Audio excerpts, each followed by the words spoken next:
Who is Randy? Don't bring anyone mother into this. Your mom in the fucking stand! That's what it is. We're back. I'm back from overseas wearing my foreign pants. Good day, mate. Good day, jean jacket. Mumstralia and New Zealand. I believe it's New Zealand. Is that how you say it? Yep. To Auckland, how do they talk in New Zealand? They go, hey, hey, like that. That's not how they talk. Did you go to Christchurch? They say Christchurch. Now just at Auckland, they go. How you going? How you going? Yeah, How that's you? the big. But by the way, that's really. that is the level of assimilation you need to adapt to in Australia and New Zealand. Oh, it's like America, but they do stuff on the wrong side, and that's it. It's like you're in Michigan. I know. Like you have if you're like I don't really travel, it kind of freaks me out to go to foreign lands. Believe me, you're not going to struggle in Australia and New Zealand. The food's the same, pretty much. Yeah, it's basically cleaner. Yeah, they're nicer people. Yeah. It's just like it's an overall better environment. I know. They speak English. And they're smarter. It's America, but better. Yeah, that's kind of their slogan. And they talk all funny. Yeah. Yeah. We talk funny and we're better. We're better. Wait, Yeah. so do Australian accent and then do New Zealand. So what's the difference? So Australian is like, good day, fucko. I Like do that. not say fuck off. Good day. You know what they say? fucko. They say, how you going? How you going? How you going? And then in New Zealand, they say choice, bro. What's that mean? That's how you say I'm doing good. Choice, bro. Yeah. But say it like they do, the Kiwis. They say, oh, choice, bro. Like that. Did you hear any cool new slang? I'm trying to think if I had any cool new slang. No, not really. But you used choice, bro, is pretty good. Choice bro is pretty good. Yeah, that was the Kiwis. Yeah, I was gone. So long, 2 weeks. It's a long time. I got to tell you, I could not have enjoyed two countries more Yeah. than Australia and New Zealand. They're just pleasant. It's a good place. It's not a suck place. I ended up having like just overwhelming feelings of gratitude on that trip. Well, just for like,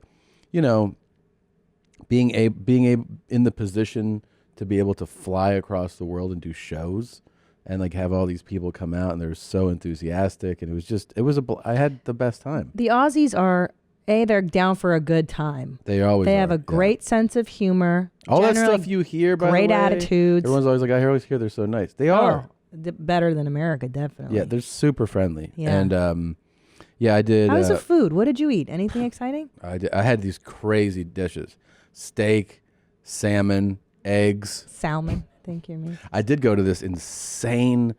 I want to make sure I got a restaurant in Sydney. I had the best tour manager, Charney, who has been managing tours there for musicians, and like she knows the game. Yeah. So any day, you're like, what do you want to do? I go, I want to pet koalas. She was like, okay, I know where to go, and like sets it up with. Well, can you? Speaking of, would you mind pulling up the photo that did you put this photo on public? I don't know. Or just privately? No. Of you holding that koala bear? Oh, I don't know if that's on my. You didn't do it publicly? Public feed. Man, well, you sent me a photograph of you. A photograph? Photograph. Why did I say you it like said that? It really Such stupid. an idiot. Yeah. There's me with your kangaroos. kangaroos. Yeah. Chilling with your bros. Yeah. But you sent me a photograph of you and that koala bear, and I swear I've never seen you look that happy. Not even when you were holding our newborn children. Oh, stop it! You were see that look on your face, so genuinely thrilled. Like, look at you. Yeah. You're never this happy. You loved those kangas and those koalas. I mean, animals are like that, though. I know, right? they're awesome. You get to like be around animals. It does really put you in. It's so special. It is. It's a special thing, and a koala. Like when she brought it up, I was like, so I land. Okay, I fly in. Everybody knows there's these huge bushfires been going on, devastating fires that have been killing animals more than anything. Right, like about 1 billion animals died in Australia. Oh my God, it's really horrible. So we're flying into Melbourne. Melbourne. I was gonna say, and sorry to say it. we are about like it's a 15-hour flight from LA. That's it. So they go, What all right, did you do know. on the flight? So it's 15 hours. Did you shit on that flight? That's a long time to go without browning. Did you brown before you got on the plane? Yeah. I think I should. Before you got on? Yeah, because it was also a night flight, so I slept through most of the flight. Now, did you fly in first class? Did they give you like an ice cream sundae? Sometimes you get special There is cuisines. a first on there. I did not. I flew business, which is Okay. basically comparable to a really nice domestic first class. Okay. So they make the announcement, hey, we're approaching, we're going to be landing soon. So you're like, oh, okay. It's a long flight, so you get your stuff situated, right? You sit up and you're like, all right. And then the guy goes, good day, everybody. So I would like to say welcome to Melbourne, but we're actually being diverted to Sydney. And I'm like, what?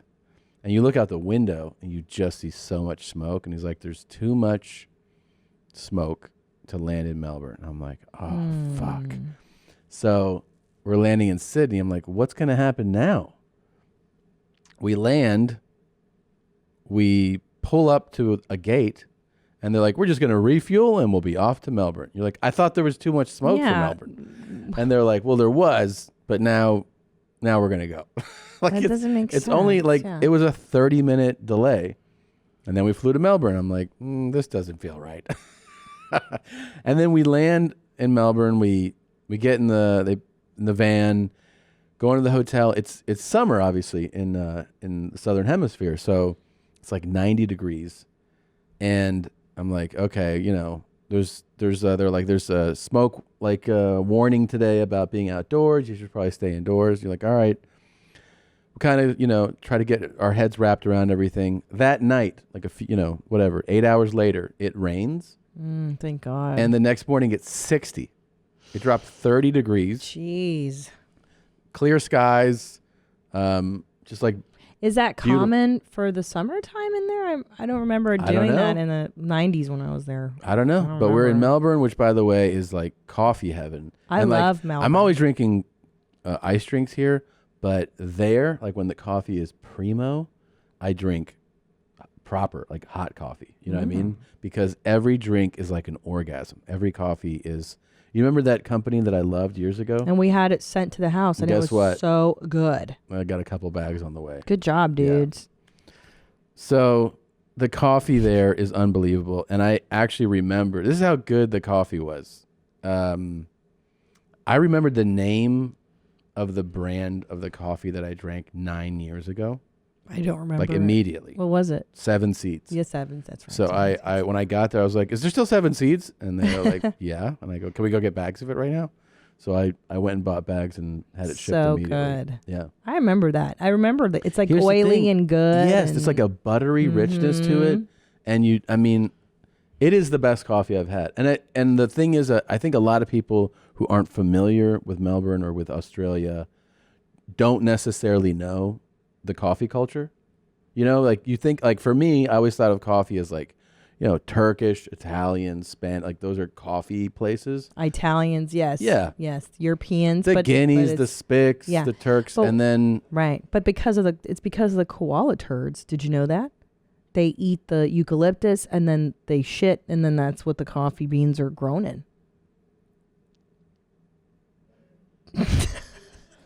I had you for a second, at least, didn't I? I can't lie to you. The baby koalas eat their mother's shit. That's not true. That's 100% true. That is not true. 100% true. So no. Yes, it is, and I'll tell you why. So koalas only eat eucalyptus. Eucalyptus is toxic. So the only way that they can digest it is by eating the bacteria of the mother so that their body adapts to process eucalyptus. That's cool. Yeah. I didn't know that. And they do it instinctively. The babies like nudge the mom like, hey, take a shit so I can eat real quick. And then the babies eat the mother's shit. It's 100% true. Can't they just drink her milk and then get the end? Okay. It's not how it works. Wow. I held a koala. I asked questions. Jesus, I was just there. Here's the other thing. In Australia, of course, everyone in Sydney and Melbourne is like, why are you going to other cities? These are the only cities to go to. Yeah. And like you go to like first they're like, you're going to Brisbane? And you go to Brisbane, you're like, the city's beautiful. It's like a beautiful city. And then you're like, oh, they're like, where are you going next? Perth. They're like, why are you going to Perth? And I'm like, because it's my tour. I don't know. Yeah. And they're like, they basically describe like a village. You're like, oh, a village. And then we flew to Perth and I was like, oh, this is amazing. Like the hotel was amazing. The show was incredible. Oh, this is the hilarious thing. So we're being driven. You get driven everywhere, right? When you do like the international tours. Of course, you don't want to drive in Australia. It's on the other side of the road. No. But it's not just that. It's that like the tours are put together by a big promotion company, and the promotion company covers everything. So it's part of the deal. They cover your flights, hotels, transportation. They arrange for it all. Like you don't do any. It's really great, fantastic. Easy, very easy. So, but you have different drivers. So we're on our way. Full Charge and I are on our way to a show in Melbourne. The show there, and we have a driver, older guy. I would say, in his 60s. So he's driving, and we're. I go, oh hey, we're going to New Zealand in a few days, and it's just like a general thing to get like an Australian's I go, what's New Zealand like? What are New Zealanders like? And he's like, they're poor. Oh my God. I was like, what? And he goes, they're really poor, man. Most of them are really struggling. It's not. And I was like, really? And he goes, oh yeah, it's pretty rural, not a lot going on there, and a lot of people are kind of in a bad place. He goes, I don't know if, guys like us, I don't know. And I was like, guys like us? What? And he goes, well, Anglo-Saxons. What? And I was like, haven't heard that term in a while. But who's in New Zealand? I thought it was all kind of. Well, I mean, what he was implying, first of all, is that guys like us who are Anglo-Saxons, which think about using that expression. Yeah. He was saying white guys, it's not our favorite spot. And I was like, huh? And then he goes, I go fly fishing there. It's great for fly fishing, but that's about it. Jeez. And I was like, where am I going? Like I don't know that much about New Zealand other than, Lord of the Rings. Right. So I was like, oh, Jesus. Then we go to New Zealand and we stay on a yacht harbor of like just yachts. Oh my God. And I was like, wow, this is really shitty, huh? And then they're like, oh, they're preparing for the America's Cup. So there's also some sailboats over here. And I was like, okay. And then I go for a walk and it's just like, I don't know, $1 million condo after million. I was like, who's this fuck? I tell the story to a New Zealand driver and he was like, I wish that guy was here. I know. I go, that's so stupid. Well, they sound so wealthy. Oh, you just watched a highlight from your mom's house. And if you want to see more, just watch one of these videos or highlights here and definitely subscribe here. That way you can be kept abreast of all the brand new. Yes, I said the word, Tom. Don't judge me with your eyes. Try it out.